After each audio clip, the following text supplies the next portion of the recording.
আপনারা এখন দেখছেন সনাতন মিডিয়া প্লাস।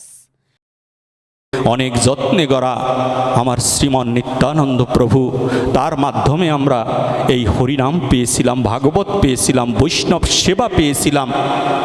কিন্তু সনাতনীদের বড় দুঃখ, এত ভাগবত, এত হরিনাম, আমার কেন পরিবর্তন হচ্ছে না?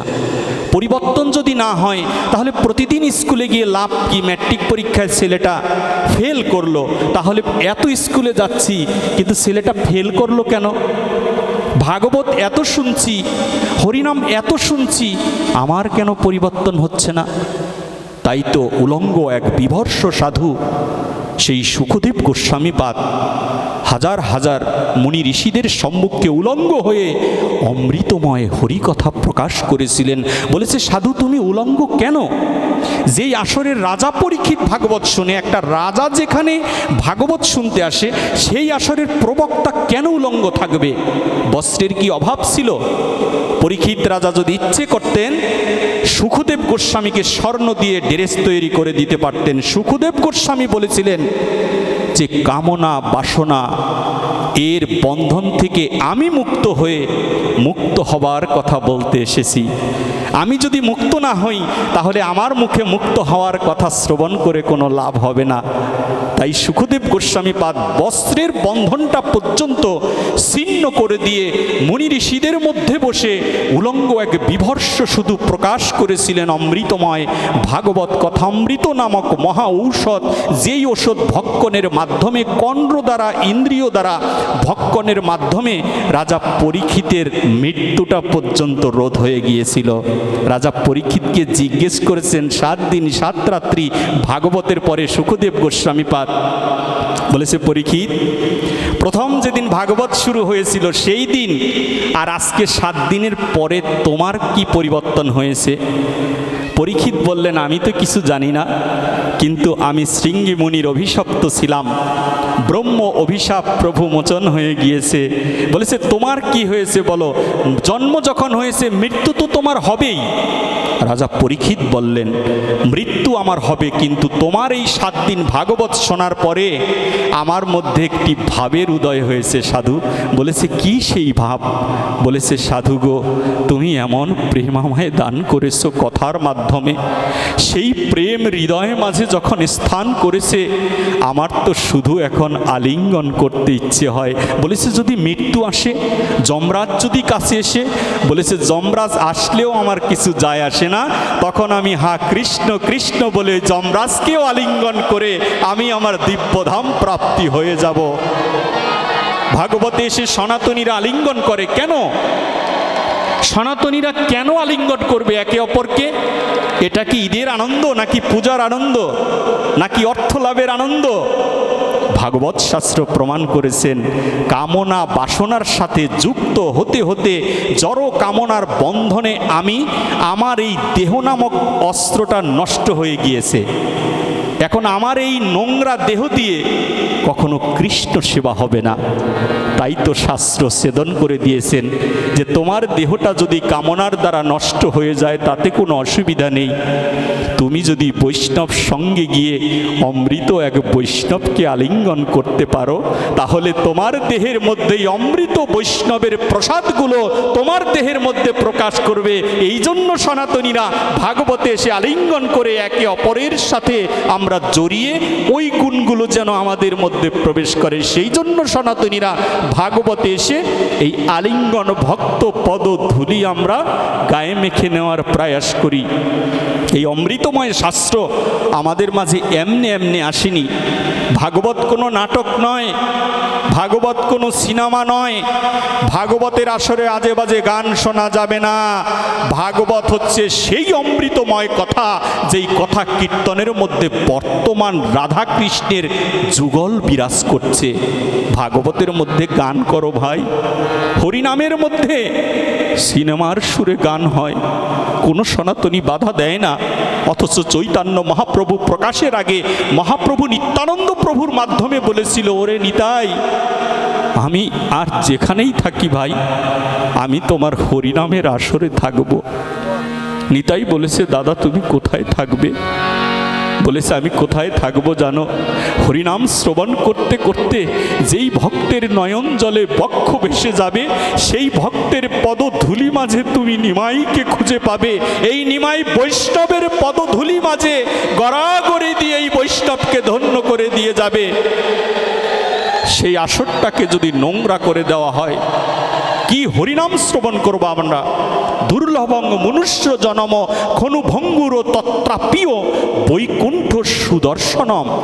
মহাপ্রভু বললেন যে অল্প সময়ের জন্য এই দুর্লভ মানব জনম পেয়েছো, তথাপিও এই জীব বৈকুণ্ঠ দর্শন করতে যা এর মাধ্যমে বলেছে ভক্ত সেবার মাধ্যমে, ভক্ত দর্শনের মাধ্যমে, ভক্তের পদধূলি গায়ে মাখার মাধ্যমে এই জিনিস লাভ করতে চলেছে এই জীবগণ।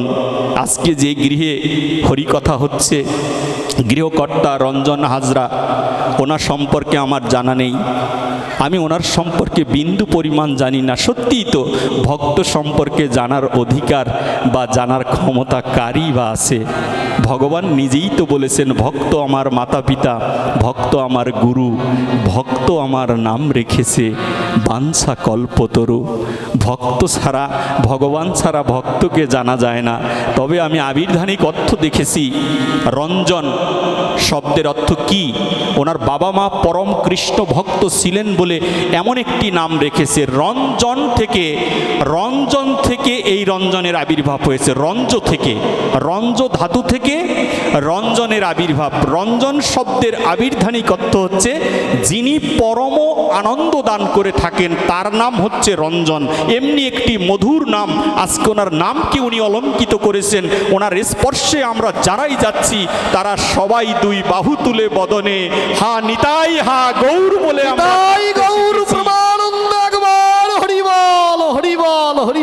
এই পরম আনন্দের ধাম। দেখেন, রঞ্জ ধাতু থেকে রঞ্জনের আবির্ভাব। এই রঞ্জন শব্দের অর্থ হচ্ছে যিনি আনন্দ দান করেন। তো উনি কি আমাদের আনন্দ দান করতে পেরেছেন? আপনাদের কথা আমি জানি না, কিন্তু আমার তো মনে হয় মানব জীবনটাই ধন্য হয়ে গেল এমন পরমের বাড়িতে, বৈষ্ণবের বাড়িতে আমি আসতে পেরেছি। ভাগবত শাস্ত্র তো সে জিনিস দান করেছে যে জিনিস গোলকে গোপনে ছিল। সেই গোপন তত্ত্ব প্রকাশ হয়েছিল মধুর বৃন্দাবনে। সেই বৃন্দাবনেশ্বরী শ্রীমতী রাধারানীর করুণাতে হরিনাম পেয়েছি, রাধারানীর করুণাতে ভাগবত পেয়েছি। রাধারানীর করুণা, এমন করুণা, শ্রীমতী রাধারানীর প্রেমের বশীভূত হয়ে অনন্ত কোটি বিশ্ব ব্রহ্মাণ্ডের মালিক রাধাচরণে বসে কাঁদছে, বলেছে রাধারানী তোমার চরণ থেকে আমাকে ভিক্ষা দাও। বলছে প্রভু কি বলছো, তুমি আমার চরণে? বলেছে হ্যাঁ, ওই চরণ থেকে আমি ভিক্ষা চাই। আমি ভগবান হলে কি হবে? দুইটা জিনিস আমার কাছে নেই। কি নেই? প্রেম এবং ভক্তি। এই দুইটা হচ্ছে ভক্তির সম্পদ। তাই তোমার চরণ থেকে প্রেম ভক্তি আমায় ভিক্ষা দাও। প্রেম সরোবরে বসে শ্রীকৃষ্ণ রাধাচরণে কাঁদছে, আর রাধারানী বলছেন যে এই চরণে কিছুই তো নেই প্রভু। এই বদনে একবার যেদিন বলেছিলাম কৃষ্ণ তুমি আমার, সেই দিন তোমার চরণে কৃষ্ণ সবই দান করে দিয়েছি। আমার কাছে কিচ্ছু নেই প্রভু।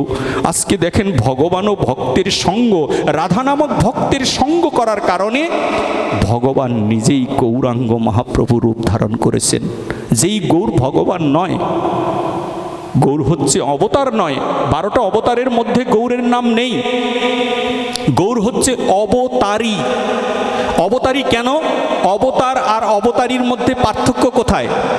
অবতার কেন পৃথিবীতে আসে? শ্রীমদ্ ভগবদ গীতা আমাদের কাছে বললেন যে অবতার হয়ে কেন ভগবান আসে। যদা যদা হি ধর্মস্য গ্লানির্ভবতি ভারত, বলছে যখন যখন ধর্মের গ্লানি হয় তখন তখন আমি পৃথিবীতে আবির্ভূত হই। 7 নম্বর শ্লোক। আর 8 নম্বর শ্লোকে বললেন পরিত্রাণায় সাধুনাং, আমি সাধুদের পরিত্রাণ করতে আসি আর দুষ্টদের দমন করতে আসি, নতুন করে ধর্ম সংস্থাপন করার জন্যে যুগে যুগে আমি আবির্ভূত হয়ে থাকি। তাহলে 3টা কাজের জন্য ভগবান পৃথিবীতে আসেন। সাধুদের রক্ষা করেন, দুষ্টদের বধ করেন, আর নতুন করে ধর্ম সংস্থাপন করেন। আমার কথা নয়, শ্রীমদ্ ভগবত গীতার কথা। তাহলে এটা হচ্ছে অবতার তত্ত্ব। অবতারই কেমন? অবতারই হচ্ছে ছেলে মেয়ে বিয়ে দিলে নায়র আনতে যায় না বাবার বাড়ি থেকে। নায়র আনতে গেলে সম্মান বাড়ে দুইজনেরই, মেয়ের বাড়ি থেকেও বাড়ে আর বাবার বাড়ি থেকেও সম্মান বাড়ে। বলছে নায়র নিতে এসেছে। তো নায়র নিতে গেলে যেই রূপ ভাব হয়, অবতারীর ভাবটা হচ্ছে এমন। চৈতন্য মহাপ্রভু স্তুতিতে বলা হয়েছে যে এবার আর আমি অবতার হইনি। তাহলে কি হয়েছে? এবার আমি অবতারী হয়ে এসেছি। কেন? অবতারী হয়ে যেমন নায়র নিতে আসে, তেমনি এই জীবগণের দ্বারে দ্বারে ঘুরে ঘুরে মহা হরিনামের পসরা সাজিয়ে হরিনাম বিলিয়ে দিয়ে এই জীবকে নায়র নিয়ে ভবনদী পার করে দিয়ে আমি আমার দিব্য ধাম প্রাপ্তি করে দিব। এই জন্য অবতারী হয়ে চৈতন্য মহাপ্রভু আমাদের কাছে এসেছে। এই হরিনাম বড় কষ্টে গাথা। এই হরিনাম, এই হরিনাম বড় কষ্ট করে আমরা লাভ করেছি। যদিও বলে যে এমনিতে হরিনাম পেয়েছি, হরিনাম ফিরিতে পেয়েছি ঠিকই, দিতে বড় কষ্ট হয়েছিল ভাই। হরিনামটা বড় যত্ন দিয়ে 16 নাম 32 অক্ষরটা গেঁথে দেওয়া হয়েছে। হরিনাম এমনিতে পেয়েছি, কিন্তু দিতে বড় কষ্ট হয়েছিল। নিত্যানন্দ প্রভু হরিনাম বিলাতে গিয়ে পতিতালয়ে প্রবেশ করলেন। পতিতালয়ের মধ্যে 2 নষ্টা পতিতা নোংরা জগাই মাধায়ের সম্মুখে বারবার আঘাত করছে নিতাইকে। নিত্যানন্দ আর হরিদাস দুইজনকে তাড়িয়ে দেওয়া হচ্ছে। বারবার বারবার দৌড়াচ্ছে, বলছে কি চাও গোসাই, তোমরা কি চাও আমাদের কাছে? আর ওই পাপীদের কাছে, অপরাধীদের কাছে, পতিতালয়ের ব্যক্তিদের কাছে গিয়ে নিত্যানন্দ প্রভু জোরহাত করে বলছে, ভাই বদনে একবার হরি বলে ডাক না। বলেছে হরি বলা যাবে না। মারতে মারতে শেষ পর্যন্ত প্রেমধন নিত্যানন্দ প্রভু নিয়ে এসেছে।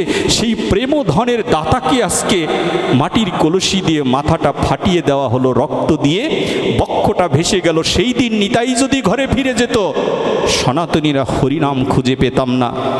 নিতাই বললেন, মেরেছিস কলসির কানা, তাই বলে কি প্রেম দিব না?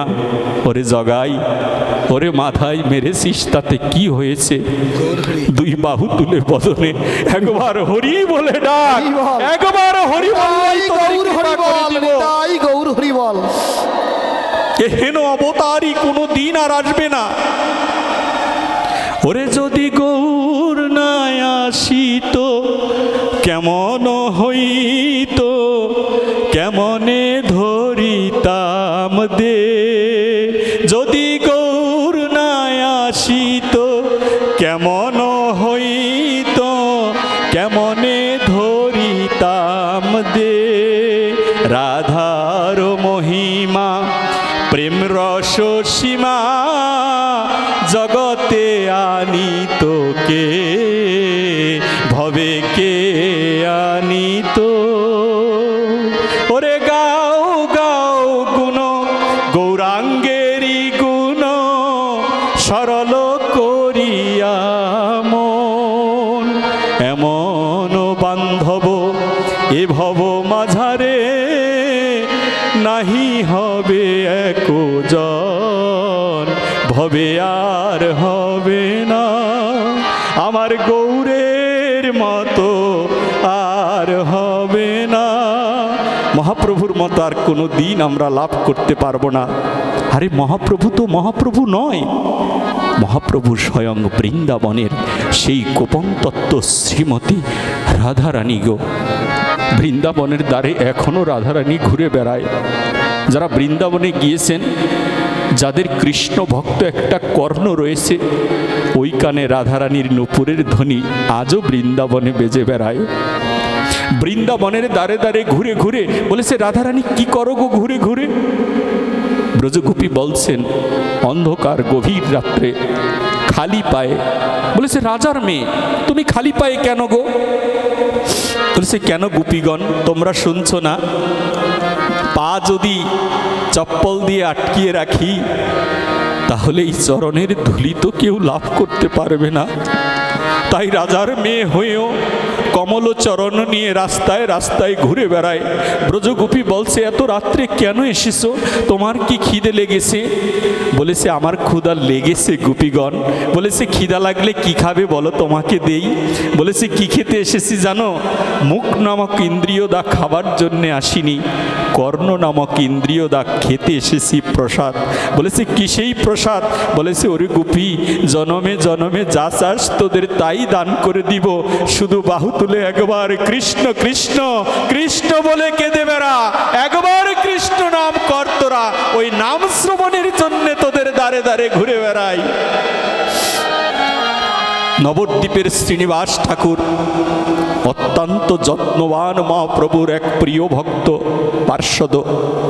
শ্রীনিবাস ভজন করছে। শ্রীনিবাস কুটিরে ভজন করতে করতে শ্রীনিবাস ঠাকুর অত্যন্ত ক্লান্ত। ভক্তগণ দেখছেন 3 দিন হয়ে যায় শ্রীনিবাস ঘরের বাহিরে আসে না। বলেছে, এ কি শ্রীনিবাস বের হয় না কেন? বয়স হয়েছে, দেখি তো ঘরে গিয়ে। ঘরের দরজার ঝাপটা যখন খুলেছে, দেখছে শ্রীনিবাস শিখ ধ্যানে বসে আছে। শ্রীনিবাসের বাহ্যিক কোনো জ্ঞান নেই। ডাকছে, শ্রীনিবাস শুনছে না। কিন্তু ডাকতে ডাকতে একটি পর্যায়ে তাকিয়ে দেখছে শ্রীনিবাস বসে আছে আর বিড়বিড় করে মুখ দিয়ে যেন কি বলছে, আর নয়ন দিয়ে ঝরঝর করে অশ্রু জল ঝরে পড়ছে। কান পেতে ভক্তগণ শুনছে, কি বলছো তুমি? শ্রীনিবাস বলছে, হা রাধে, হা রাধে, হা রাধে। আরে ও রাধারানী, কবে তোমার কৃপা হবে? তোমার কৃপা ভিন্ন কৃষ্ণ ভজন করা সম্ভব নয়। কবে তুমি কৃপা করবে? কবে আমার বিষয় ছেড়ে শুদ্ধ হবে না মন? তিলক কেটে কোপনি হেঁটে যাব শ্রী মধুর বৃন্দাবন। আমি কবে যাব সেই বৃন্দাবনে? এক শিষ্য এসে বললেন, শ্রীনিবাসের শিষ্য ছিল। শিষ্য এসে বলেছে, বাবার কি হয়েছে দেখি তো। শিষ্যটাও ধ্যানে বসেছে। ধ্যানে বসে দেখছে শ্রী মধুর বৃন্দাবনে অবস্থান করছেন। মনটা, দেহটা এখানে, কিন্তু মনটা বৃন্দাবনে। বলেছে, আমি বৃন্দাবনে যাই, আমার ইন্দ্রিয় সব বৃন্দাবনে যায়। হস্তপদ চক্ষু কর্ণ নাসিকা জিহ্বা ত্বক গুর্জ লিঙ্গ 10টা ইন্দ্রিয় বৃন্দাবনে যায়। এটাকে বৃন্দাবন যাওয়া বলে না। মন নামক ইন্দ্রিয় যদি বৃন্দাবনে না যায়, তাহলে বৃন্দাবনে যাওয়া হলো না। বলেছে, মনটাই তো ওনার এখানে নেই। শ্রীনিবাস তো বৃন্দাবনে অবস্থান করছে। ভক্তবৃন্দ পাটে বসেছে, বসে বলছে, শিষ্যগণ তুমি বলো তো শ্রীনিবাস বৃন্দাবনে কি করছে? বলছে, আমি দেখছি আর বলছি, তোমরা শ্রবণ করো। শ্রীনিবাসের শিষ্য গুরুদেবের সম্মুখে বসে তিনি দেখছে বৃন্দাবনে জলকেলি খেলছে শ্রীমতী রাই কিশোরী। ওই জলকেলি খেলার সময় নাকের নথ ছিল নাকফুল, সেই নাকফুল শ্রীমতী রাধারানীর নাক থেকে খসে পড়েছে, আর রাধারানী দাঁড়িয়ে আছে। আর তার সেই প্রিয় গুরুদেব সেই শ্রীনিবাস ঠাকুর, তিনি সেই নাকফুলটাকে হাতে নিয়ে নাকফুল নাড়াচাড়া করছে। এবার নাকফুল নাড়তে নাড়তে, এই নাকফুল কার গো? এমন নাকফুল তো কোনোদিন দেখিনি। কোনো শেকরা তো এই ধরনের নাকফুল তৈরি করতে পারে না। এই নাকফুলটি কার? এমন নাকফুল। বলেছে, যারই হোক তুমি দিয়ে দাও। গোপীগণ আসছে, বলছে নাকফুলটা দিয়ে দাও। বলছে, নাকফুল দিয়ে দিব, ঠিক আছে, যার নাকফুল সে না আসলেই নাকফুল আমরা দেব না। গোপীদের সাথে দরাদরি হচ্ছে। একে একে অষ্টসখী উপস্থিত। অষ্টসখী গিয়ে শ্রীমতী রাধা চরণে বলছে, ওগো রাধারানী, তোমার ওই নাকফুল এক ভক্ত পেয়েছে, দিচ্ছে না। ও বড় বেয়াদব, আমাদের কথা শুনছে না। ও বড় পতিতা, আমাদের কথা শুনছে না। ও বলো মেলেচ্ছ, ওর মুখে রাধা নাম শুনতে পাচ্ছি না, কিন্তু নাকফুল নাচরবান্দা দিবে না। রাধারানী বললেন, ও খারাপ ছিল কতক্ষণ? যতক্ষণ এই কৃষ্ণ নাম বদনে করেনি ততক্ষণ ও খারাপ ছিল। যখনই ও হা কৃষ্ণ বলে কেঁদেছে, তখন যে ও শুদ্ধ সাধু রূপে পরিণত হয়েছে, তাই তো ও দিচ্ছে না। এই ধন তো ও কাউকে দিবে না। বলেছে তুমি অভিশাপ দাও। রাধারানী বললেন, সখীগণ, আমি অভিশাপ দিলে তোরা খুশি হবি? বলেছে, হ্যাঁ, তুমি অভিশাপ দিলে আমরা খুশি হব। রাধারানী বললেন, আমি ওকে এই অভিশাপ দিলাম, আগত জনমে কলির যুগে আমি আর কানাই মিলে শ্রী গৌরাঙ্গ মহাপ্রভু রূপে নবদ্বীপে যাচ্ছি, আর শ্রীনিবাস রূপে এই শ্রীনিবাস ঠাকুর যাবে আমার নাকফুল প্রাপ্তির কারণে। ওই শ্রীনিবাস যেন জনমে জনমে যেন রাধারানীর মতো করে হা কৃষ্ণ বলে যেন কাঁদতে পারে, সেই অভিশাপ আমি ওকে দিয়ে দিলাম। এই তো রাধারানীর প্রাপ্তি। বলেছে, নাকফুলটা কি হলে দিবে? নাকফুলটা দিয়ে দাও। বলছে, যার নাকফুল সে আসলে দিব। অপূর্ব এক শিশু বৃন্দাবনের প্রেম সরোবরের পাশে দাঁড়িয়ে আছে। শিশুরূপে লালীরূপে শ্রীমতী রাই কিশোরী উপস্থিত। এসে শ্রীনিবাস ঠাকুরকে বলছে, শ্রীনিবাস, তুমি একটা সম্পদ পেয়েছ। শ্রীনিবাস বক্ষে নাকফুল জড়িয়ে ধরেছে, বলেছে, আমি বহু জন্মের অপরাধী। রাধারানীর নাকফুল পাওয়ার পরেও বলছে, বহু জন্মের অপরাধী, জনমে জনমের অপরাধ আমার মোচন হয়নি গো। তাই নবদ্বীপের মাটিতে এসে আমার একটা জিনিস পাওয়া হলো না। রাধারানী বলেছে, তুমি কি চাও? বলেছে, আমি কি চাই জানো? বলছে, অট্টালিকা চাইবি? তোকে অট্টালিকা দিয়ে দিব, স্বর্ণ অলংকার গহনা টাকা করি যা চাস তোকে আমি তাই দিব। রাজা হতে চাস? তোকে পৃথিবীর রাজা বানিয়ে দিব। আর শ্রীনিবাস বলেছে, রাজা হবার জন্যে তোমার কাছে আসিনি। কি চাও তাহলে? বলছে, জনমে জনমে যেন বৈষ্ণবের পদধূলি যেন আমার গায়ে লেগে যায়, আমি যেন বৈষ্ণব ধূলি যেন গায়ে মেখে হা গৌর হা নিতাই বলে যেন আমি কাঁদতে পারি। এখনো বুকে আশা বেঁধে আছি। ওরে আমি বসে আছি আশার সিন্ধু খুলে গো সদাই, কবে সাধুর চরণ ধুলি লাগিবে মোর গায়। আমি বসে আছি আশার সিন্ধু খুলে গো সদাই, কবে সাধুর চরণ ধুলি লাগিবে মোর গায়।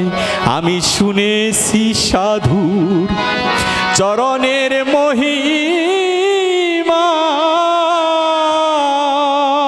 নিতাই গৌর হরি বল, নিতাই গৌর হরি বল। ভজিলে সাধুর চরণ হইবে সোনা। ওরে বুঝি আমার ভাগ্যে তাই হলো না ভেবে, ফকির লালন কয়, কবে সাধুর চরণ ধুলি লাগিবে মোর গায়। শ্রীনিবাসকে শ্রীমতী রাধারানী বলছে, যে পদধূলি চাস, তুই কি জানিস এই পদধূলি কে গায়ে মেখেছিল? ধুলি নয় ব্রজপদ রেণু, সেই ধুলি অঙ্গে মাখে ব্রজের বেটা কানু। বলেছে, যারা ওই কানু হবি আর যারা কৃষ্ণের কৃপা লাভ করতে পারবি, তারাই তো অমৃত প্রসাদ এই ব্রজের ধুলি গায়ে মেখে নিবি। এছাড়া সম্ভব নয় রে। কৃষ্ণের কৃপা বিনে ব্রজের ধুলি কখনো গায়ে লেগে যায় না। ধুলির মধ্যে থাকি, ধুলির মধ্যে আসি, কিন্তু দামি কাপড় পরেছি বাবা, ধুলিটা আর কখনো গায়ে মাখা হলো না। আমি আপনাদের দাঁড়ে দাঁড়িয়ে এজন্য ঘুরে বেড়াই, ব্যাসাসনে বলা উচিত নয়। আজকে সত্যি আপনাদের এই আসরে আমার শ্রীমতী রাধারানীর কৃপায় অমৃতময় কৃষ্ণ ভক্ত মহাপুরুষগণের আগমন হয়েছে। যে বাউল শিল্পীগণ আপনাদের কীর্তন শুনিয়েছেন, ওনাদের মতো পরম ধন পিতামাতার কৃপায় জনমে জনমে দুই একটা মিলে আজকে তাদের পদধূলি এ স্থানে পড়েছে, ওই ধুলি যেন আমার অঙ্গে লেগে যায়। সেই জন্য আপনাদের দাঁড়ে দাঁড়ে ঘুরে বেড়াই, আর কোনো প্রার্থনাই জন্মে নেই। নিতাই গৌর হরিবল, নিতাই গৌর হরিবল।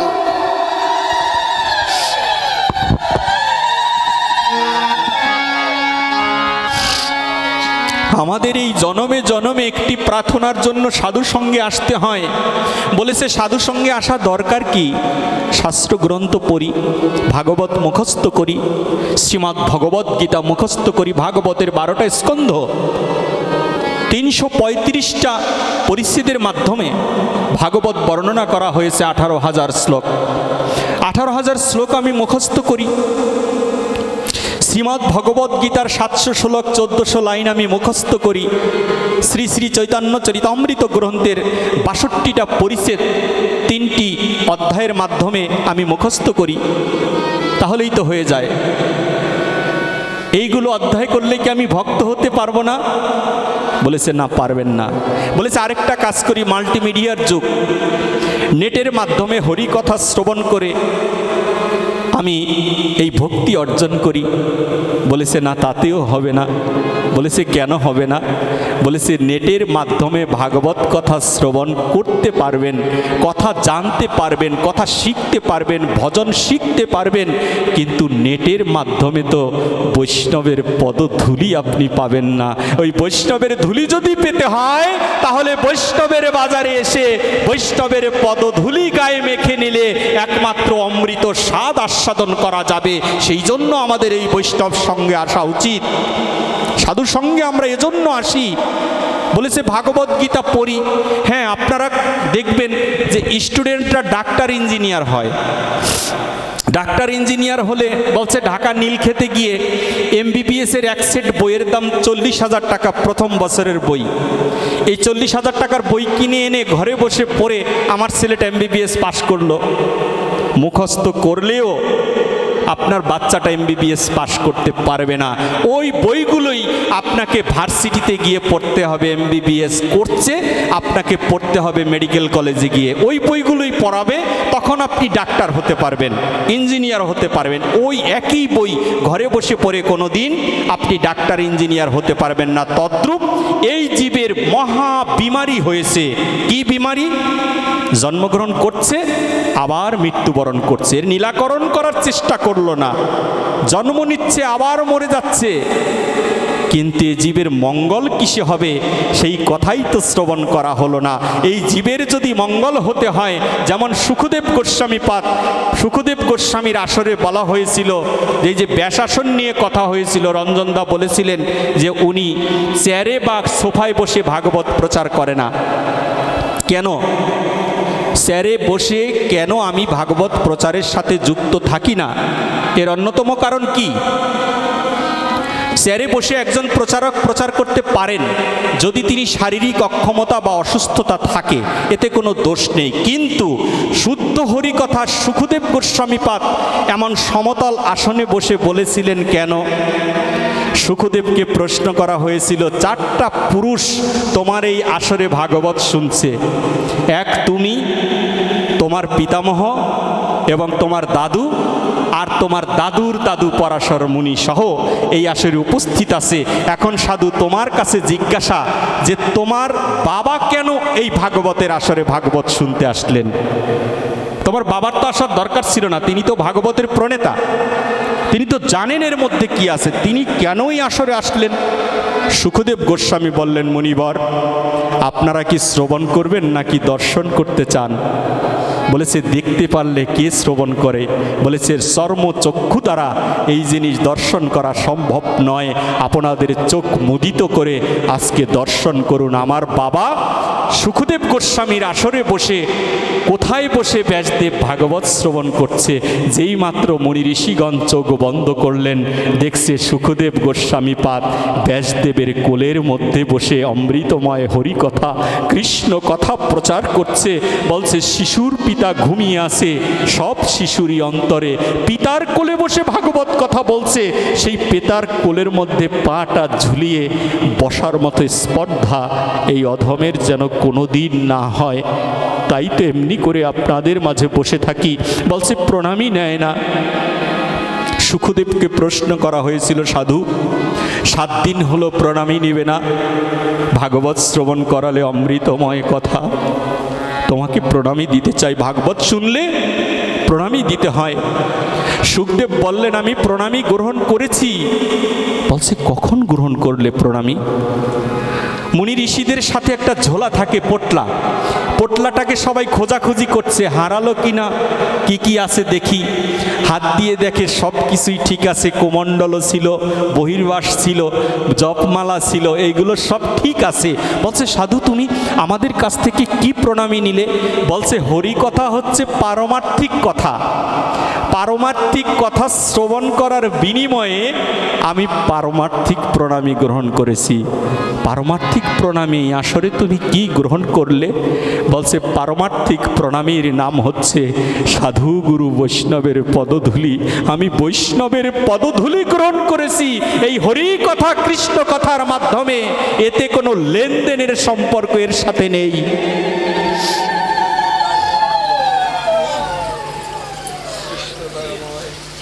আমাদের সেই কথা আদেশ করুন। বলেছে একটা অসুর এই পৃথিবীটাকে ধ্বংস করে দিয়েছে। এ কথা আমি কেন বলছি জানেন? কারণ এই কলির যুগের অবস্থা হয়েছে কি, ভাই ভাইকে মেরে দিচ্ছে, ছোট ভাই বড় ভাইকে মানছে না। খবর নিয়ে দেখবেন 2 টাকা সম্পত্তির জন্যে ভাইকে মেরে জেলখানায় ছোট ভাই, বা বড় ভাই ছোট ভাইকে মেরে দিয়ে জেলখানায়।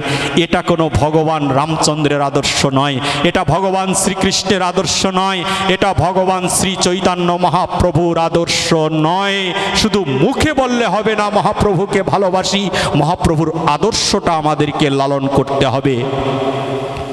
বলেছে লক্ষণ, তোমার ভাই লক্ষণকে ডাকো রাম।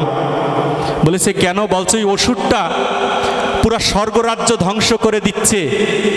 কেন? বলছে অসুরটাকে কিভাবে বধ করা যায়? বলছে ওকে বধ করতে পারবে একজন পুরুষ যিনি 12 বছর খায় না, 12 বছর ঘুমায় না, 12 বছর নারী মুখ দর্শন করে না। এই রকম কোনো ব্যক্তি একমাত্র ওই অসুরটাকে বধ করতে পারবে। ব্রহ্মা তাকে বর দিয়েছিল। তখন বলেছে এই ব্যক্তি আমার গৃহে কোথা থেকে আসবে? ঠিক গুরুদেব বশিষ্ঠ বলছে রামচন্দ্রকে, লক্ষণকে ডাকো। লক্ষণ ধনুকধারী গৃহের ভিতর থেকে, অন্দরমহল থেকে রামের ডাকে সাড়া দিয়ে লক্ষণ এসে রামের সেই সিংহাসনের পাশে দাঁড়িয়েছিলেন আসামির মতো করে। বলেছে দাদা আমায় ডেকেছো? বলেছে হ্যাঁ রে লক্ষণ, গুরুদেব এসেছে তাই তোকে ডেকেছি। লক্ষণ রামের সম্মুখে রামের চরণের কাছে সেই ধনুকটা রেখে দিয়ে বলছে দাদা আমাকে আদেশ করো। হাঁটু গেড়ে ভাইয়ের পাশে বসে আছে, সেই ভাইকে আমরা মেরে দিচ্ছি।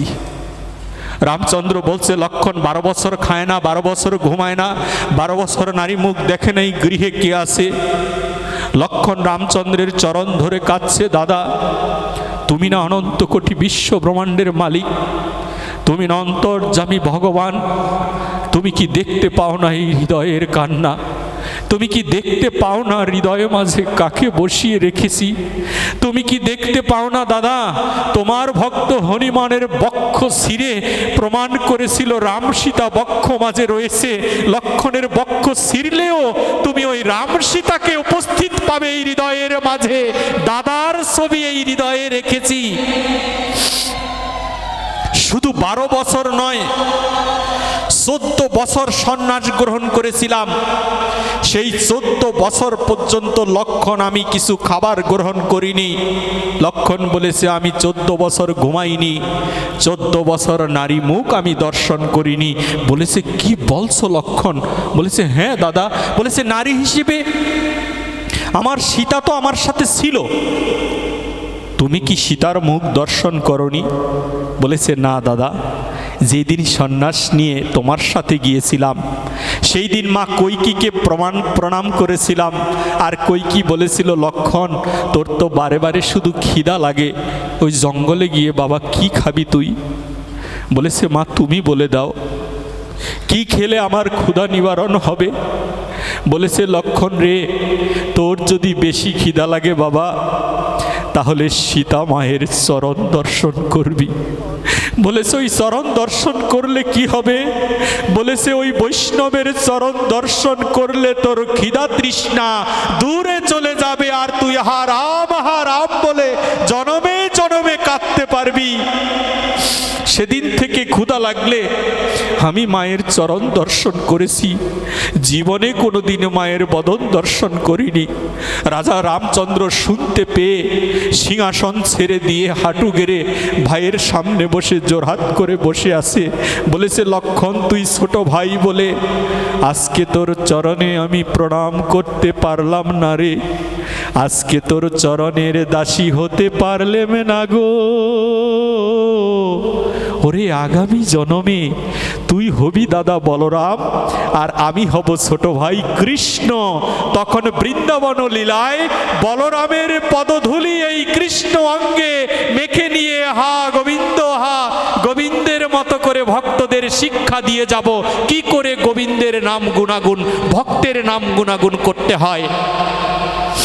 ঝাড়িখণ্ড পথ দিয়ে যখন মহাপ্রভু যায়, মহাপ্রভুর সাথে লেলিয়ে দেওয়া হয়েছিল ছোট ছোট বাচ্চাদেরকে মহাপ্রভুকে বৃন্দাবন থেকে ফেরানোর জন্যে, কারণ জানতেন যদি গৌর বৃন্দাবনে যায় তাহলে গৌর বৃন্দাবন থেকে আর আসবে না। তবুও গিয়েছিলেন তিনি, তথ্য পাওয়া যায়। কিন্তু বৃন্দাবন থেকে ফেরানোর জন্যে গোপ বালাগণ মহাপ্রভুর কাছে গেলেন। মহাপ্রভু বললেন, আমায় ছেড়ে দাও। বলেছে, কেন?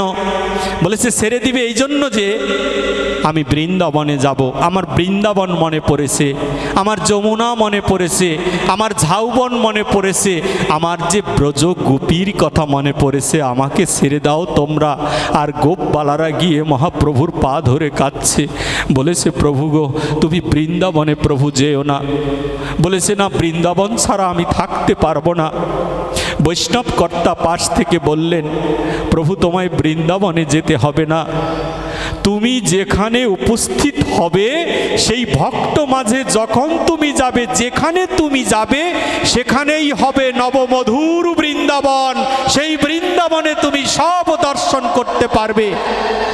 এই নব বৃন্দাবন মহাপ্রভুর দান। এই বৃন্দাবন আজকে বৃন্দাবনটাকে কুলুষিত করার জন্যে আজকে যেই আসরে ভাগবত হচ্ছে, যেই আসরে হরিনাম হবে প্রাত অরুণোদয় কাল থেকে, এইখানে মহাপ্রভুর 64 মহন্ত বিরাজ করবে।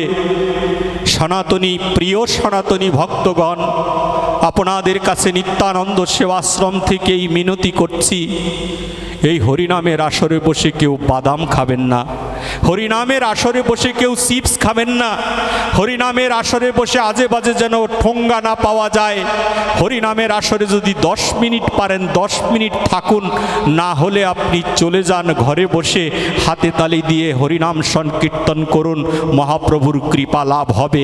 এই মন্দিরটা, এই আশ্রমটা, এই মধুর বৃন্দাবনটা আপনার আমার কারণে যেন নষ্ট না হয়ে যায়, সেই দিকে আমাদের খেয়াল রাখা খুবই জরুরি বলে আমি মনে করছি।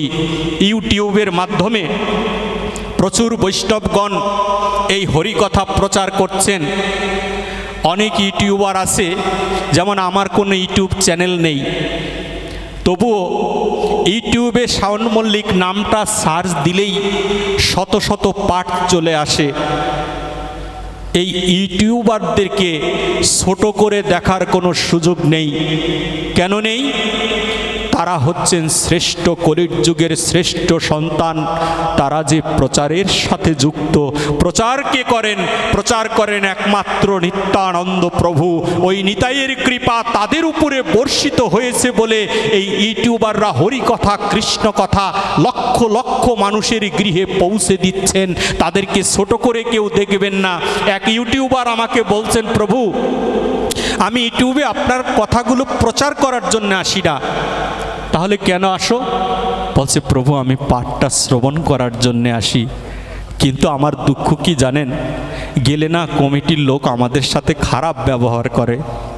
অনেক সময় কীর্তনিয়া বা অনেক সময় পাঠকরা বলে, এই লাঠি লুঠি নিয়ে ওই দিকে যাও, এইগুলো এখানে বসানো যাবে না। আরে ভাই, ন্যূনতম ভদ্রতা সনাতন শাস্ত্র শিখিয়েছে, সেই ভদ্রতাটুকু যেন আমরা ব্যবহার করে থাকি। না হলে কি হবে, প্রচার বিমুখী হয়ে যাব আমরা। আর প্রচার যদি না হয় তাহলে নিত্যানন্দ প্রভুর অপার কৃপা লাভ করার কোনো সম্ভাবনা নেই। নিতাইয়ের কৃপা যদি পেতে হয় তাহলে মাথাটা আগে নিচু করা শিখতে হবে। আমার মাথা নত করে দাও হে তোমার চরণ ধুলার তরে। রবি ঠাকুরও বলে গিয়েছিলেন, আসো অনল অনিলে চির নভনীলে, আসো ভূধর সলিল গহনে, আসো বিটপি লতায় জল দেরোগায় শশী তারকায় তপনে। তুমি সব জায়গায় আছো প্রভু, শুধু আমি তোমায় দেখতে পেলাম না। আমার হিয়ার মাঝে লুকিয়েছিলে, দেখতে তোমায় পাইনি আমার হিয়ার মাঝে। বাহির পানে চোখ মেলেছি, বাহির পানে আমার ভিতর পানে চাইনি আমার হিয়ার মাঝে লুকিয়েছিলে, দেখতে তোমায় পাইনি আমি, দেখতে তোমায় পাইনি। এই হিয়ার মাঝেই তোমার বসবাস, কিন্তু প্রভু তোমায় কোনো দিন দেখা হলো না। দ্রৌপদীও বিপদে পড়েছিলেন, দ্রৌপদীর হিয়ার মাঝখান থেকেই বেরিয়ে এসেছিলেন অমৃতময় পুরুষ শ্রী ভগবান। এসে 100 হাত কাপড় দিয়ে রক্ষা করেছিলেন।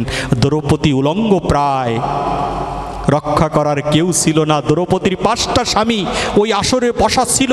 সেই পঞ্চ পাণ্ডব মহা যুদ্ধ বিগ্রহ প্রশিক্ষণ প্রাপ্ত জানা ভক্ত, সেই ভক্ত সামনে থাকতে তার পত্নীর কি করে ইজ্জত চলে যায়? ইজ্জত তো কেউ রক্ষা করতে পারলো না। উত্তরা প্রশ্ন করছে দ্রৌপদীকে, দ্রৌপদী যদি বিপদে পড়ি কাকে ডাকবো? বলেছে বিপদে পড়লে একমাত্র গোবিন্দর শরণ নিবি। বলেছে যদি আরও বিপদে পড়ি, বলছে আরও যদি বিপদে পড়িস তখন গোবিন্দের শরণ নিবি। বলেছে উত্তরা বলছে, ওগো দ্রৌপদী যদি আরও বেশি বিপদে পড়ে যায় কখন আমি কি করে এই বিপদ থেকে মুক্ত হব? দ্রৌপদী বলছে যে দেখছিস না আমার সব কাপড়গুলো খুলে ফেললো, 5টা স্বামীর সম্মুখে জানা সত্ত্বেও আমার কাপড়গুলো খুলে আমাকে বিভৎস করা হচ্ছে। দরবারের মধ্যে বসে কেউ তো রক্ষা করলো না, স্বামী সামনে তাও তো আমায় রক্ষা করলো না। কাপড় খুলে খুলে সব খুলে দিল। একটা প্যাচ কাপড় শুধু আমার বক্ষে ছিল, ওই এক প্যাচ কাপড় বক্ষে হাত দিয়ে ধরে আরেক হাত দিয়ে আমি হা গোবিন্দ বলে কেঁদেছিলাম। আমার গোবিন্দ আমায় সাড়া দেয়নি। যখনই আমি সকল বাসনা ছেড়ে দিয়ে কামনা বাসনা থেকে মুক্ত হয়ে যখনই বক্ষের হাত সরিয়ে দিয়ে 2 বাহু তুলে হা গোবিন্দ বলে যখন ডেকেছি, তখন ঠিক গোবিন্দ আমার সামনে এসে আমাকে রক্ষা করেছিল। রাধারানী বলেছিলেন ফুল প্রমণতাং, ফুল প্রমণতাং, পুরোপুরি আত্মসমর্পিত হয়ে যাও। কোথায়? তোমার ভক্তের চরণে আত্মসমর্পিত হয়ে যাও। পুরোপুরি, একটু রেখে দেওয়া যাবে না, পুরোপুরি আত্মসমর্পিত হতে হবে। শেক্সপিয়র একজন ইংরেজি কবি, তিনিও রেখেছিলেন read in the name of your creator. পড়ো তোমার নামে। ইংরেজি কবি হয়েও তিনি যাজন করেছিলেন ভক্তিশাস্ত্র, না হলে বলতে পারতেন না যে পড়ো তোমার প্রভুর নামে। আমরা তো এই যে ধর্ম বিচার করি, হিন্দু মুসলিম বৌদ্ধ খ্রিস্টান, কিন্তু সনাতন শাস্ত্র এই ধর্মের কথা এমনি করে প্রকাশ করেনি। সনাতন শাস্ত্র বলেছেন মনুষ্য ধর্ম। তাই যদি না হয়, কাজী নজরুল ইসলাম একদিনও সাত্বিকাহার পায়নি, একদিনও মালা জপ করেনি, একদিনও নজরুল কখনো মন্দিরে যায়নি। আমি তো মালা জপ করছি, শাস্ত্র গ্রন্থ চর্চা করছি।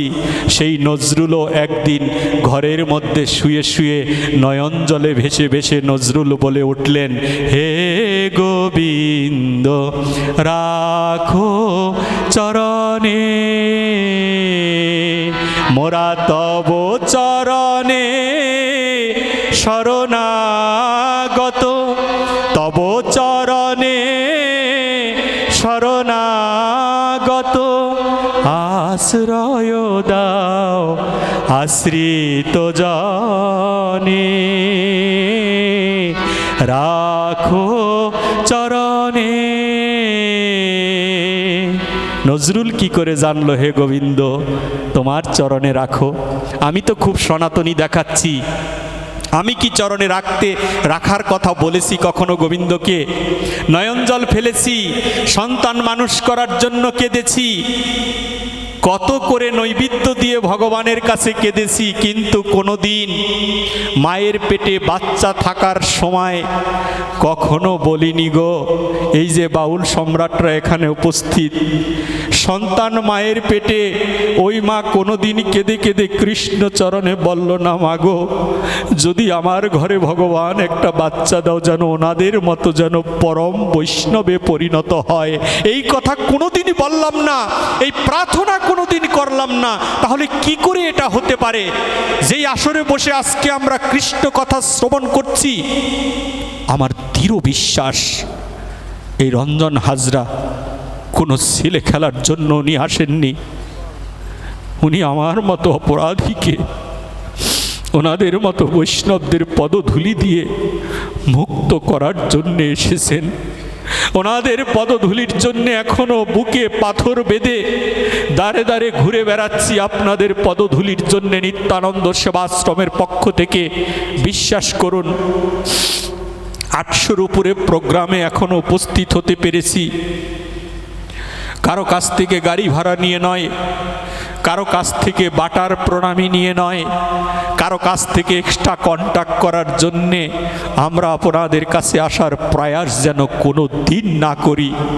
একটা কারণে আসি গো, জনমে জনমে যেন তোমাদের পদধূলি যেন অধমের গায়ে লেগে যায়, যেন হা নিতাই হা গৌর বলে যেন কাঁদতে পারি। এই প্রার্থনা করার জন্য আপনাদের চরণে আমরা আসি। আপনারা বিশ্বাস করতে পারবেন না হয়তোবা, আমার সাথে আজকেও প্রায় 50-এর অধিক ভক্ত এসেছে। গত পরশুদিন 100-র উপরে ভক্ত বটবাড়িতে এসেছিলেন। কালকে আমি ঢাকাতে ভাগবতে ছিলাম, সেখানে অনেক ভক্ত আগমন হয়েছিল। তারা দিনমজুর, প্রতিদিন 200-500 টাকার বিনিময়ে কাজ করে মাদারীপুরে। আজকে বিকালবেলা রওনা দিয়েছে। গাড়িতে বসে আমায় বলছিল যে আজকে অর্ধেক বেলা কাজ করেই ভাগবতে চলে এসেছি। আমি বললাম অর্ধেক বেলা যদি হয়, মনে মনে ভাবছি ওদের সংসারটা কি করে চলবে। এরা তো সংসারের চিন্তা করছে না। এরা জানতো এই আমার মতো অধমকে দিয়ে কোনো কাজে আসবে না। তাই তো আমি যেতে না চাইলেও তারা তাদের কাজ নষ্ট করে হলেও আমাকে টেনে টেনে এনে বিনা প্রণামীতে জনমের জন্য আপনাদের চরণে বিক্রি করে দিয়েছে। এটাই হচ্ছে তাদের বৈশিষ্ট্য। এই ভক্তদের ঋণ আমি কি দিয়ে শোধ করব? ঋণটা বড় ভারী হয়ে যাচ্ছে। ওরে তোমরা যাকে গৌর বলো,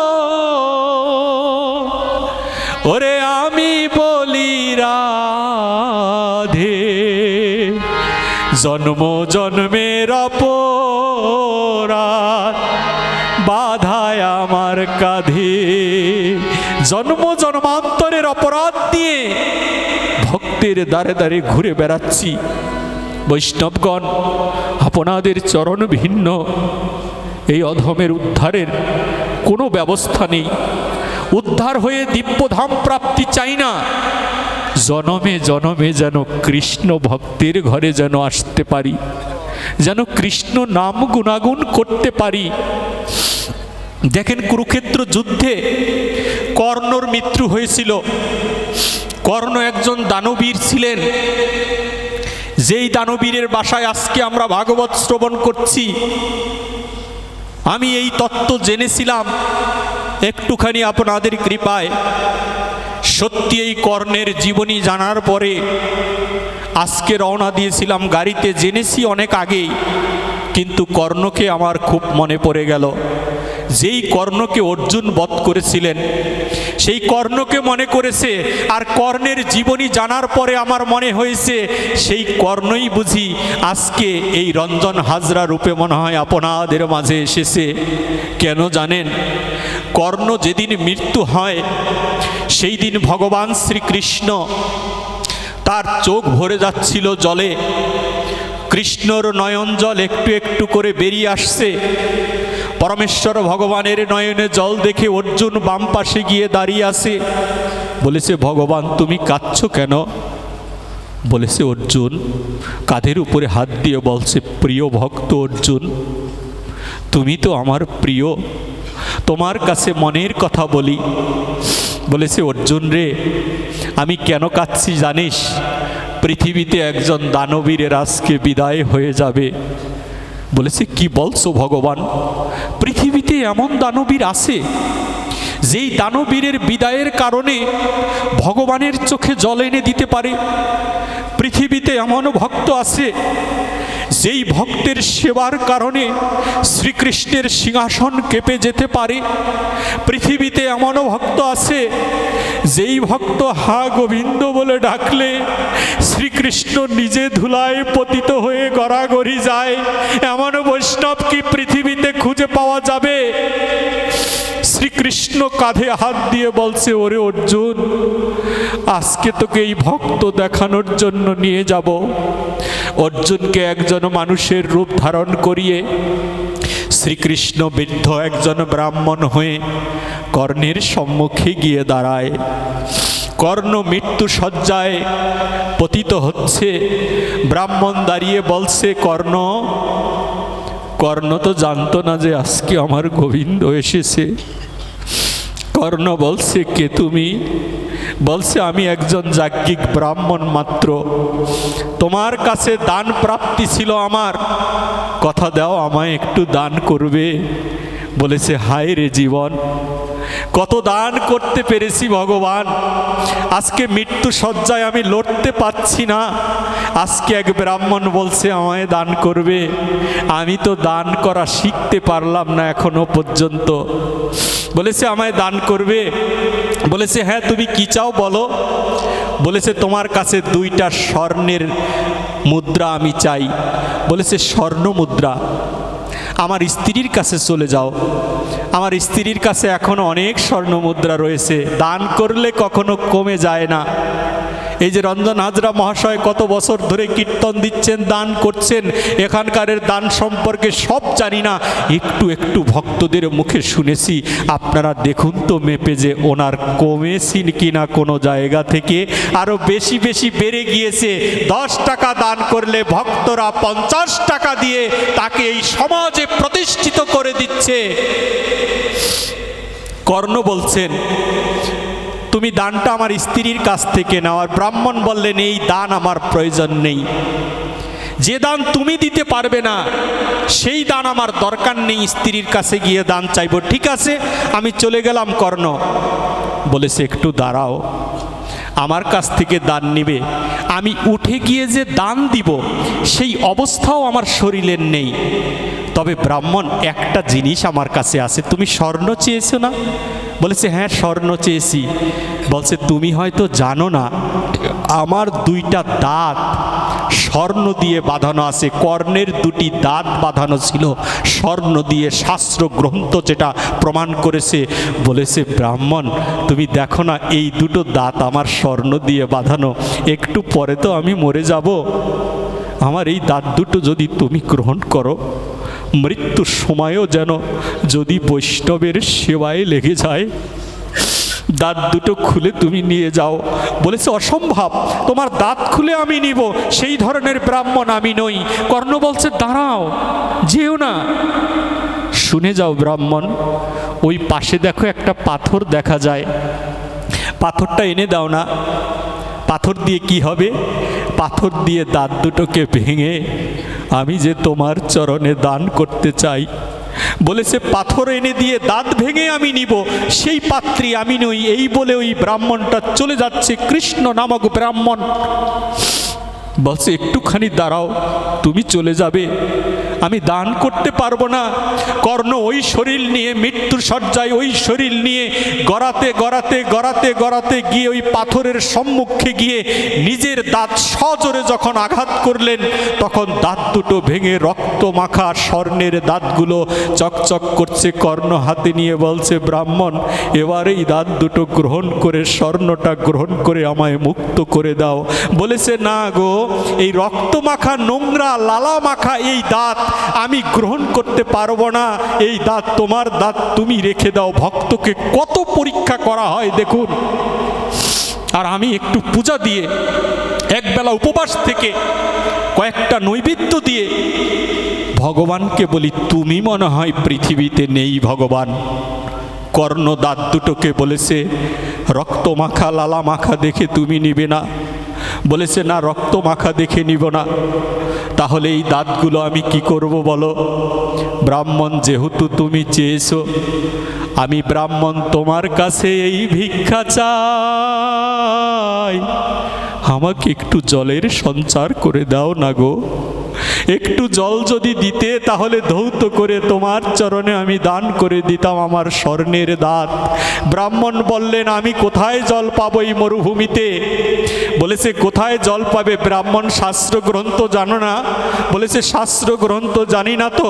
ব্রাহ্মণকে কর্ণ কেঁদে বলেছিল যে ব্রাহ্মণ দুইজনে হাতে তালি দিয়ে দুই বাহু তুলে একবার রাধে ডাকো, একবার রাধা নাম গুণাগুণ করো, তাহলে জলের কোনো অভাব হবে না। যখনই রাধা নাম করলেন, তৎক্ষণাৎই ঝরঝর করে নয়ন জল দিয়ে দাঁতগুলোকে ধৌত করে কৃষ্ণের সম্মুখে ধরলেন। আর কৃষ্ণ প্রকটিত হয়ে অর্জুনকে ডাকছে, অর্জুন। অর্জুন সামনে এসে, একটু আগেই অর্জুন মেরেছেন তাকে। অর্জুন বলেছেন, ভগবান, একটু আগে ওকে মেরেছিলাম বড় ক্রোধ নিয়ে, কিন্তু ওর মতো বৈষ্ণব যে তুমি মনে রেখেছো সেটা আমি কখনো বুঝতে পারিনি। তাহলে তুমি কেন আমাকে অর্ডার দিলে ওকে মারার জন্যে বলো? তোমার এত প্রিয় ভক্ত। বলেছে আর অভিশাপ আছে, পরশুরাম অভিশাপ দিয়েছিল, সেই অভিশাপের কারণে ওকে মরতে হবে। কিন্তু অর্জুন, এই কর্ণ আজকে দেহ রাখবে। কর্ণের সামনে যখন কৃষ্ণ দাঁড়িয়েছে, কৃষ্ণকে দেখে কর্ণ বলছে, মাধব, যুদ্ধের ময়দানে তোমার বিরুদ্ধে ছিলাম ঠিকই, কিন্তু আমার মনটা তোমার চরণে ছিল। তোমার কাছে এই মিনতি করি প্রভু, যত কষ্টেই তুমি রাখো না কেন, আরো কষ্ট দাও আমাকে প্রভু। কষ্টের মধ্যেও যেন হা গোবিন্দ বলে যেন কাঁদতে পারি। যত কষ্ট আছে পৃথিবীতে, সকল কষ্ট তুমি আমার উপরে দান করে দাও, তারপরেও যেন তোমাকে কোনোদিন না ভুলে যাই। কষ্ট পেলে, বলেছে দুঃখ পেলে যদি তোমায় মিলে, আমি দুঃখ সাগরে বাইব তরি। ওরে দুঃখ পেলে যদি তোমায় মিলে, ওরে আমি দুঃখ সাগরে বাইব তরি। ওরে আমি সুখ সাগরে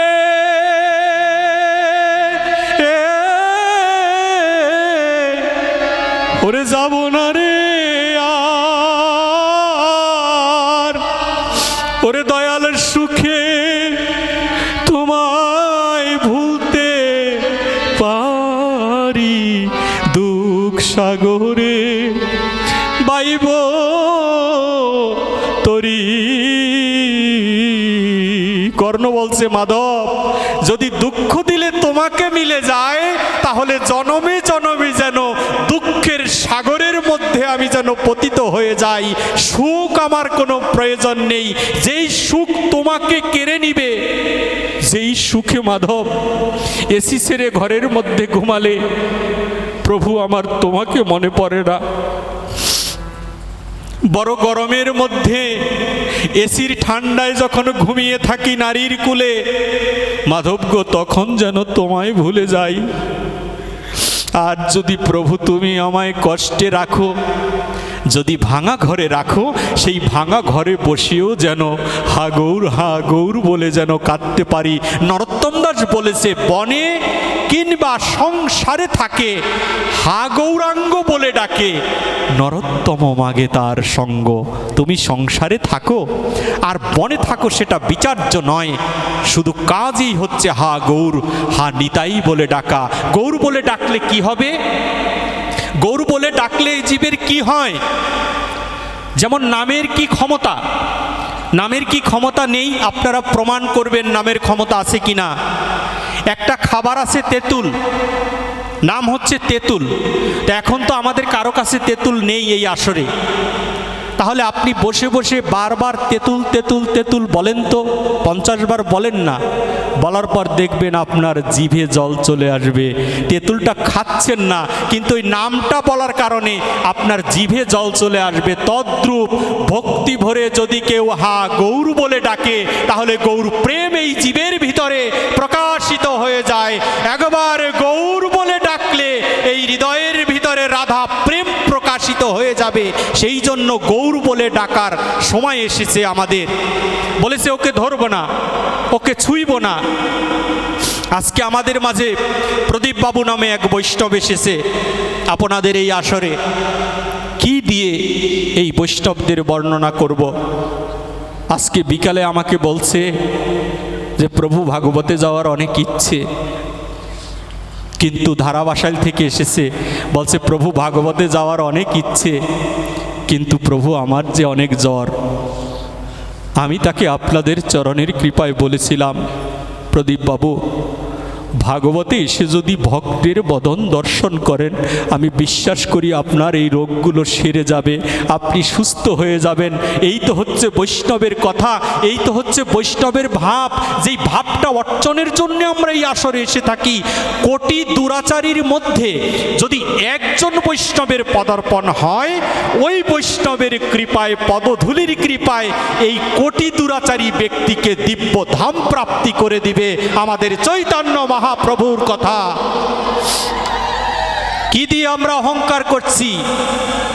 কি নিয়ে বলুন? কি আছে এই জীবের কাছে? সংসার করছি 30-50 বছর ধরে, স্ত্রী পুত্র সন্তান টাকা পয়সা সম্পত্তি সব করে ফেলেছি আমরা, কিন্তু একটা দিন সন্নিকটে দেহ থেকে যেদিন 5টা বায়ুরূপে প্রাণ অপান ব্যান উদান সমান, 5টা বায়ুরূপেই প্রাণ পাখিটা যেদিন বেরিয়ে যাবে, তোমার আমার পাশে হরি বলার লোকটা নাও থাকতে পারে সেই দিন। এই জন্য ভক্ত সঙ্গ করা উচিত। তুমি যদি ভক্ত সঙ্গ করো রে ভাই, কেউ তোমার কাছে না থাকলেও মৃত্যু সময় খবর পেলে তোমার এই ভক্তগণ তোমার বাড়িতে গিয়ে হরিনাম সংকীর্তন করবে। আমি বিশ্বাস করি রঞ্জন হাজরা মহাশয় উনি হয়তো দীর্ঘদিন বাঁচুক সেই প্রার্থনা করি।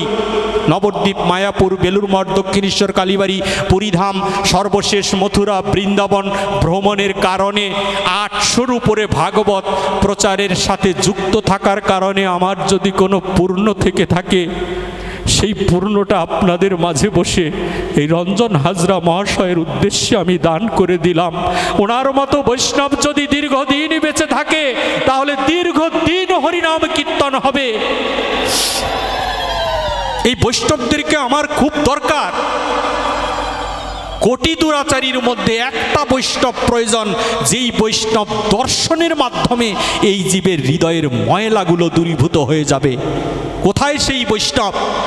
সাত্ত্বী কাহার পাই? বলছে কালো তিলক পরি, শাস্ত্র গ্রন্থ মুখস্থ করেছি।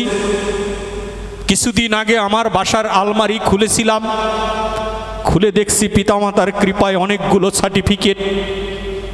কি হবে এই সার্টিফিকেট দিয়ে? সার্টিফিকেটগুলো আলমারিতেই রয়ে গেল। কোনোদিনই বৈষ্ণব চরণে আমার মতি হলো না। কোনোদিন ভক্তের কাছে নিজে আত্মসমর্পিত হতে পারলাম না। একদিনও রাধারানীকে বলাই হলো না যে রাধারানী বিশ্বাস করো, রাধারানী বিলিভ মি, রাধারানী আমি তোমাকে অনেক ভালোবাসি, এই কথাটাই রাধারানীকে বলা হলো না। ভজন করছি বহুদিন, এক একজন রাধা চরণে নিজেকে আত্মসমর্পিত করার শিখিনি, সন্তানকে আত্মসমর্পিত করা শেখালাম না। ধরিস না, সুইস না, এইগুলো করতে করতে আমাদের বয়স হয়ে গেল 70-80 বছর। ভজন কবে করব? বলেছে তুলসী মালা পরি নাই। বলি বাবা কেন? বলেছে তুলসী মালা পরলে মাছ মাংস খাওয়া যাবে না। এই জিনিস তুমি কবে ছাড়বে বাবা? মাছ মাংস ছাড়তে পারবে না, তাই বলে তুলসীর মালা পরবে না? তুমি তুলসীর মালা পরে দেখো না, একদিন না একদিন কৃষ্ণ কৃপা হবে ওই মালার জন্যে। মাছ মাংস নয়, সমস্ত দুষ্কৃতি রোগ তোমার থেকে কেটে দূরে চলে যাবে। হরিনাম আগে, তারপরে হচ্ছে অপকর্ম ছাড়া। হরিনামে কাজ করেনি কিনা সেইটা আপনি পরীক্ষা করুন আগে। বলেছে কবে তুমি মাছ মাংস ছাড়বে, কবে তুমি মিথ্যা কথা ছাড়বে, তারপর হরিনাম শুনবে। আগে হরিনামটা ধরো না, ওই হরিনাম তোমাকে ছাড়িয়ে দিবে। হরিনাম হচ্ছে রেলের লাইন, আর ট্রেনটা হচ্ছে আমরা। বগিগুলো যেমনভাবেই চলুক না কেন, লাইনের উপরে যখন উঠে যাবে ঠিক আপনাকে স্টেশনে পৌঁছে দিবে ওই লাইনটা। এই জন্য আগে আমরা লাইনে উঠবো, আগে হরিনাম করব, আগে মালা জপ শিখব, আগে গলায় তুলসীর মালা ধারণ করব, বক্ষে তুলসী নিয়ে ঘুরে বেড়াবো। আরে মালা জপ রাস্তায় করার জন্যে এই মালা নিয়ে ঘুরে বেড়াই না। কেন মালা নিয়ে ঘুরে বেড়াবো? আমি কি জন্য ঘুরে বেড়াই সেইটা আপনাদের বলি। রাস্তায় মালা জপ করার অভ্যাস আমার নেই। তাহলে আপনারা বলবেন কেন মালা নিয়ে ঘুরে বেড়ান? ভাই কেন আনি জানেন? মৃত্যুটা হবে জানি, কিন্তু কখন হবে, কোন স্থানে বসে হবে সেইটা আমি এখনো পর্যন্ত জানি না। বিধায় মালাটা সাথে রাখি গো। যদি মরে যাই, রাস্তাঘাটে মায়ের ঘরের বারান্দার পিছনে যদি মরে থাকি, আর বক্ষে যদি তুলসী মালা থাকে, যমরাজ তুলসী মালা দেখলেও দূরে সরে যাবে। আমার গোবিন্দ তুলসীর সন্ধানে এসে এই পাপীকে একদিন উদ্ধার করে তার শ্রীচরণে দান করে দিতে পারে। এই জন্য জপমালা তুলসী হাতে নিয়ে আমাদের ঘুরে বেড়ানো প্রয়োজন। এটা নাটক দেখানোর জন্যে নয়। মহাপ্রভু আমাদের শুদ্ধতার কথা শুনিয়েছে।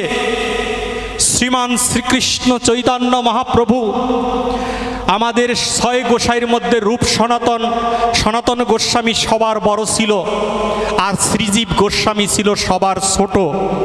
সনাতন গোস্বামী, রূপ গোস্বামী যখন রাস্তায় বেরিয়ে বৃন্দাবনের পথে রূপ গোস্বামীকে বলেছিল, রূপ কেন ভজন করতে বৃন্দাবনে এসেছ? রাজার রাজত্ব ছেড়ে দিয়ে সনাতনের পায়ে ধরে রূপ কাঁদছে, প্রভু গুরুদেব একটা কারণে এসেছি।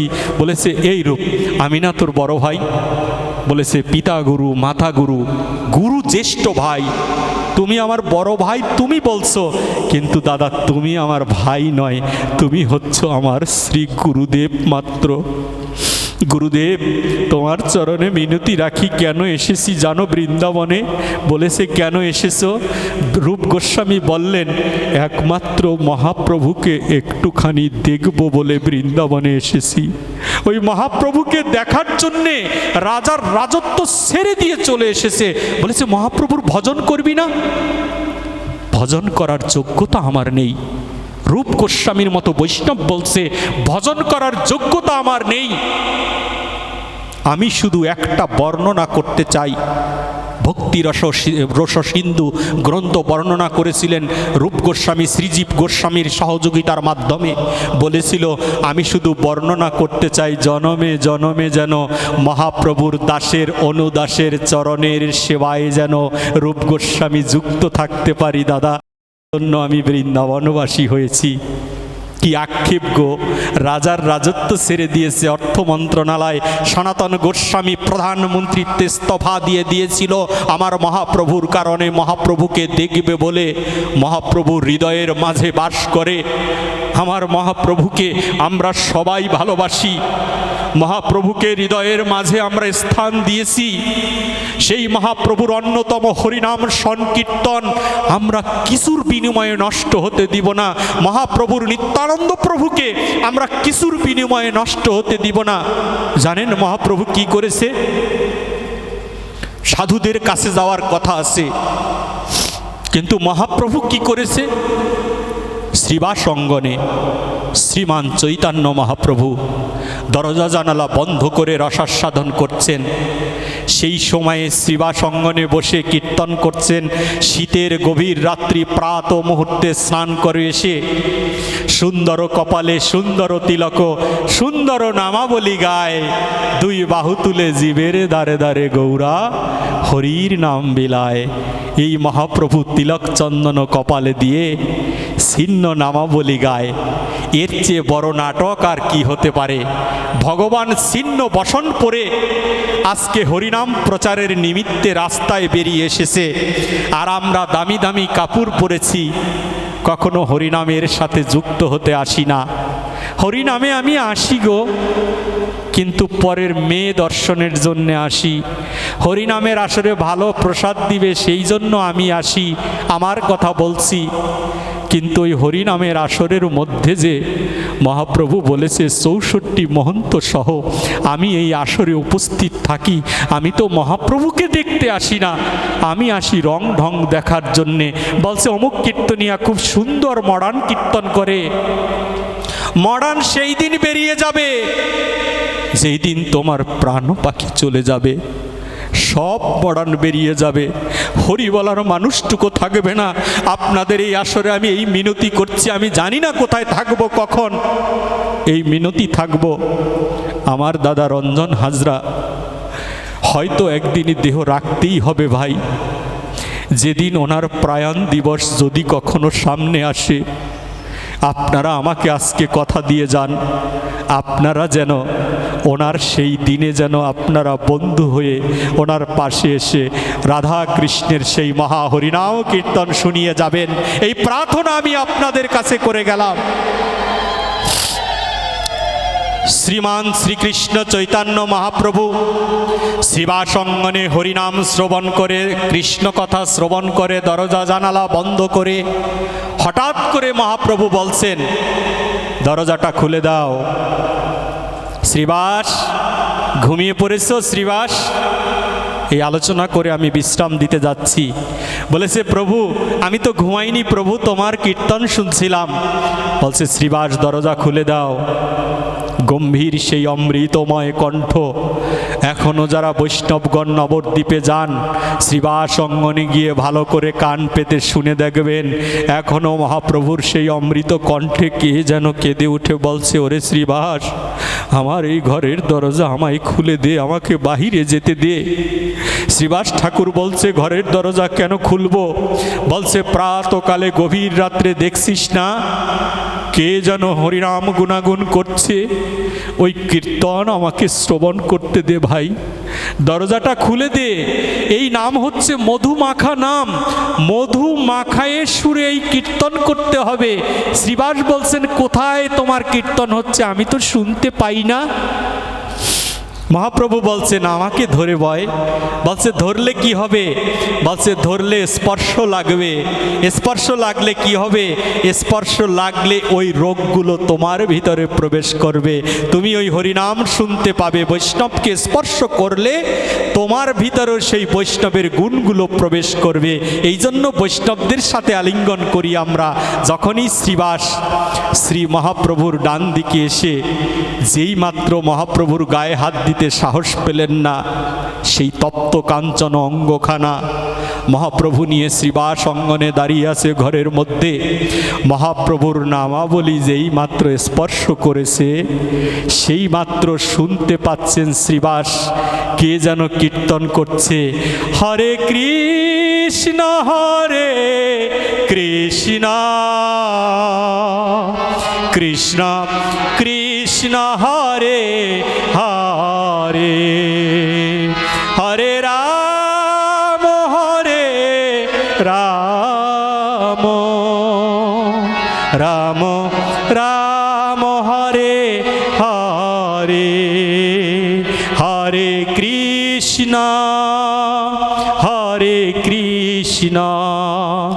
কৃষ্ণ কৃষ্ণ হরে হরে হরে রাম রাম রাম হরে হরে হরে কৃষ্ণ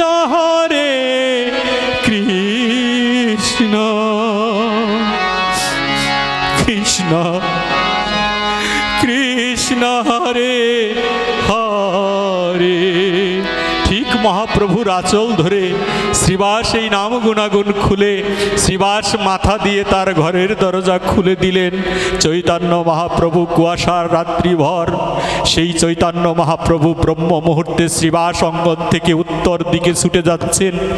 হাঁটতে হাঁটতে দৌড় দিয়ে যখন মহাপ্রভু এগিয়ে যাচ্ছেন, শ্রীবাস ঠাকুর তখন পিছনে পিছনে প্রভু প্রভু কাঁদতে কাঁদতে পিছনে পিছনে যাচ্ছেন কৃষ্ণ নাম শুনতে শুনতে। কিন্তু শেষ মাথায় গিয়ে আশ্চর্য এক ঘটনা, শেষ মাথায় গিয়ে দেখছে ড্রেনের মধ্যে একটা মেথর নেমে আছে। মেথরের গায়ের মধ্যে মানুষের মলমূত্র লেগে আছে। আমি তো বলি আমি স্নান করেছি, আমি পবিত্র। আমি তো বলি আমি তিলক দিয়েছি, আমি পবিত্র। আমি সাত্ত্বিক আহার পাই, পবিত্র। কিন্তু মহাপ্রভু কি করলেন? মহাপ্রভু ওই ময়লা মাখানো মদ্য পান করা একজন মেথরের কাছে গিয়ে বলছে, ওরে মেথর, তুই কি নাম করছিস? মেথর তাকিয়ে দেখে অপূর্ব এক সন্ন্যাসী সম্মুখে দাঁড়িয়ে ভগবান শ্রীমান শ্রীকৃষ্ণ চৈতন্য মহাপ্রভু ড্রেনের মধ্যে বসে জোড়হাত করে দাঁড়িয়ে আছে মেথর। মেথর বলছে, কি মাধব, তোমাকে কোনো দিন এই তল্লাটে দেখিনি। তুমি কে, কোথা থেকে এসেছো, তোমার পরিচয়টা বলবে? মহাপ্রভু বলছে, আমি মায়াবাদী এক সন্ন্যাসী। তোমার মুখে কৃষ্ণ নাম শুনে আমিও যে কৃষ্ণ প্রেমে ভাসি। বলেছে, প্রভু আমি যে বড় অন্যায়কারী, আমি অপরাধী। তুমি দেখছো না প্রভু, আমি স্নানও করিনি, আমি কত অপবিত্র। শ্রীবাস বলছেন, যার হয়েছে নামে রুচি সে হয়েছে সর্বশ্রেষ্ঠ সূচি। কে বলেছে তুমি স্নান করনি? মেথর, চোখের কোণে হাত দিয়ে দেখো না, তোমার নয়ন জলে ভেসে ভেসে কত স্নান করে নিচ্ছ মধুমাখা হরিনাম কীর্তন করে। ওরে মেথর, তুই কি একটু উপরে ওঠে আমার সাথে একটু আলিঙ্গন করবি? আমি তোকে আলিঙ্গন করে হরিনাম গুণাগুণ প্রচার করতে এসেছি তোর কাছে। এ কি গো দৈন্যতা! এ কেমন মহাপ্রভু আমাদের কাছে এসেছেন! মেথরকে দড়িয়ে ধরে ড্রেন থেকে টেনে উঠিয়ে হাতে থাকা একটা ময়লা সরানো লাঠি, সেই লাঠিটাকে টেনে সরিয়ে দিয়ে মেথরটাকে আলিঙ্গন করে নিলেন। মেথর বলছেন, আহা, আমি তোমায় অপবিত্র করে দিলাম মাধব। সাধু, তোমায় আমি চিনি না, আমার অঙ্গের স্পর্শে তুমি অপবিত্র হয়ে গেলে। আমি নোংরা জলে নেমে আসি। আর মহাপ্রভু বলছেন, নোংরা থেকে নোংরা কাচানোর জন্যেই মহাপ্রভু হয়ে এসেছি। দিন থেকে আরো দিনজন যিনি হয়েছেন তাকে কৃপা করার জন্যে এবার এসেছি। ওরে মেথর, একটু তাকিয়ে দেখ তোর শরীরে নোংরাগুলো কোথায়। মেথর নিজ অঙ্গে তাকিয়ে দেখে, ওরে সামনে যে গৌর দাঁড়িয়ে, ওই গৌরঙ্গ আর মেথরের অঙ্গ একই ভূত হয়ে দুইজনই তপ্ত কাঞ্চনের মতো হয়ে আলিঙ্গন করে নিত্যানন্দ প্রভু বাম দিকে আবির্ভূত হয়ে নিতাই বলছে, মেথর কিচ্ছু প্রয়োজন নেই, দুই বাহু তুলে বদনে একবার হরি বলে ডাকো, তাহলেই হরির অপার কৃপা প্রাপ্তি হয়ে যাবে। মহাপ্রভুর এই তত্ত্বগুলো মহাপ্রভুর এই কথা কীর্তনগুলো আমরা এখনো হৃদয়ে ধারণ করতে পারিনি। খাবার নিয়ে, বসন নিয়ে, গোষ্ঠী নিয়ে এখনো পর্যন্ত বসে রইলাম। আরে চণ্ডালকেও কৃপা করেছে, অনেক ব্রাহ্মণ পুত্র জাহান্নামে গিয়েছে, কিন্তু অনেক চণ্ডালের পুত্র কৃষ্ণ ভক্ত হয়েছে। চণ্ডাল নয় যদি কৃষ্ণ ভজে, ব্রাহ্মণ ব্রাহ্মণ নয় যদি কৃষ্ণ ত্যাজে। কৃষ্ণ ভজন যিনি করবেন তিনিই হচ্ছেন সর্বশ্রেষ্ঠ। যিনি কৃষ্ণ ভজন করায় মতি হবে, তার চেয়ে শ্রেষ্ঠ প্রসাদ এই পৃথিবীতে আর হতে পারে না। বলেছে কৃষ্ণ ভজন করবে কারা? বৈষ্ণব কারা? মহাপ্রভু নিজে বলেছেন। শ্রীবাস জিজ্ঞেস করলেন, প্রভু বৈষ্ণব কারা? আর মহাপ্রভু বললেন, ভক্তি ভরে বদনে যেজন একবার কৃষ্ণ বলে ডেকেছে, সেই হচ্ছে পরম বৈষ্ণবজন। আমার নিত্যানন্দ প্রভুও এই তত্ত্ব আমাদের কাছে দিয়েছিলেন। কি তত্ত্ব? বৈষ্ণব সঙ্গ করব। সঙ্গ কাকে বলে? বৈষ্ণবের সাথে ঘুমানো মানি সঙ্গ নয়, বৈষ্ণবের সাথে সেবা করা মানি সঙ্গ নয়, বৈষ্ণবের সাথে হরি কথা, কৃষ্ণ কথা আলোচনা করার নামেই হচ্ছে বৈষ্ণবের সঙ্গ করা। যেদিন কৃষ্ণ কথা শুনব সেই দিনই আমাদের সঙ্গ হবে। আর কৃষ্ণ কথা জানার জন্যে, শোনার জন্যে অমৃতময় স্থান হচ্ছে বৈষ্ণবের পদধূলি। ওই ধূলি যদি গায়ে মেখে না নেই, তাহলে এই জীবের রক্ষার আর কোনো ব্যবস্থা নেই। এবং আপনাদের কাছে এখন যাচ্ছে সবাই প্রণামীর জন্যে।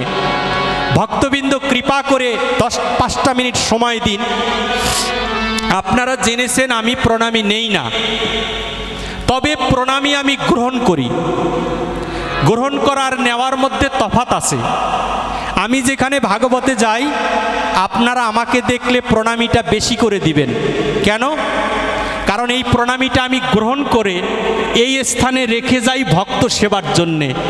তাই আপনারা কেউ না কেউ ভক্ত সেবায় অংশগ্রহণ করুন এবং আমাকে দেখলে 10 টাকার বিনিময়ে 500 টাকা প্রণামী দিবেন। কারণ এইটা আমি নিয়ে যাব না, আমি গ্রহণ করে এই আসরেই রেখে যাব ভক্তদের সেবার জন্যে। এবং এই প্রণামী আমি কখনোই নিয়ে যাই না, তবে আমি গ্রহণ করি এই প্রণামীর জন্য। কমিটিকে আমি অনুরোধ জানাচ্ছি, আপনারা বেশি করে ভক্তবৃন্দ দিয়ে প্রণামীটা পৌঁছে নেওয়ার একটা চেষ্টা করুন। আর আমাদের ভক্তের পদধূলি নেবার জন্যে ওহে দাও হে ভক্তের